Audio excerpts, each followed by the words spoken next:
এক যুগেরও বেশি সময় পর অনুষ্ঠিত হতে যাচ্ছে চট্টগ্রামের ব্যবসায়ীদের শতবর্ষী সংগঠন Chittagong chamber of commerce and ইন্ডাস্ট্রির নির্বাচন।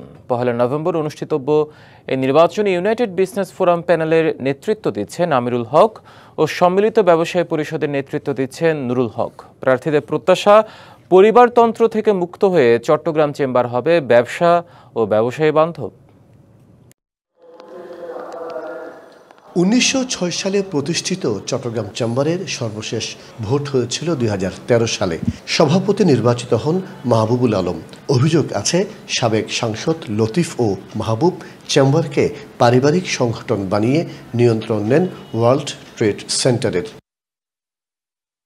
মাহবুব ১০ বছর ধরে চেম্বারের সভাপতি পদ আগলে রেখে একলাফে হয়ে যান এফবিসিসিআই সভাপতি।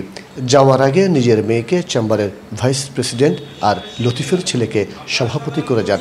পরিবারতন্ত্রের কবলে পড়ে চেম্বার দেশের অর্থনীতিতে অবদান রাখতে পারেনি অভিযোগ ব্যবসায়ীদের।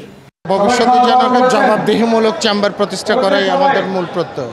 চট্টগ্রাম ব্যবসায়ীদের যে ঐতিহ্যবাহী প্রতিষ্ঠান এই চট্টগ্রাম চেম্বারকে নিয়ে যারা চক্রান্ত করেছিল, যারা এটাকে ব্যক্তির সাথে ব্যবহার করতে চেয়েছিল, তারা চেম্বার থেকে পদত্যাগ করতে বাধ্য হয়েছিল।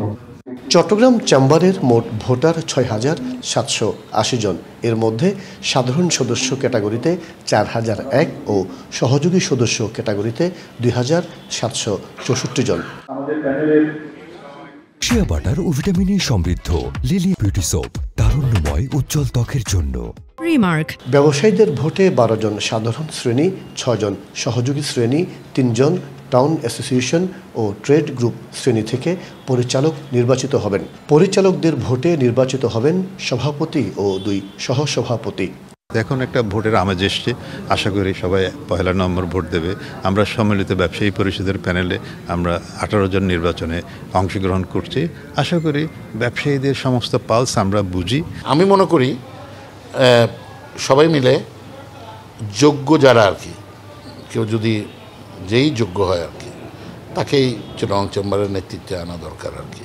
চট্টগ্রাম চেম্বারের মতো মেট্রোপলিটন চেম্বার ও উইমেন চেম্বারও নির্বাচন ছাড়া সিলেকশনের মাধ্যমে সভাপতি ও পরিচালক নির্বাচিত করার অভিযোগ রয়েছে।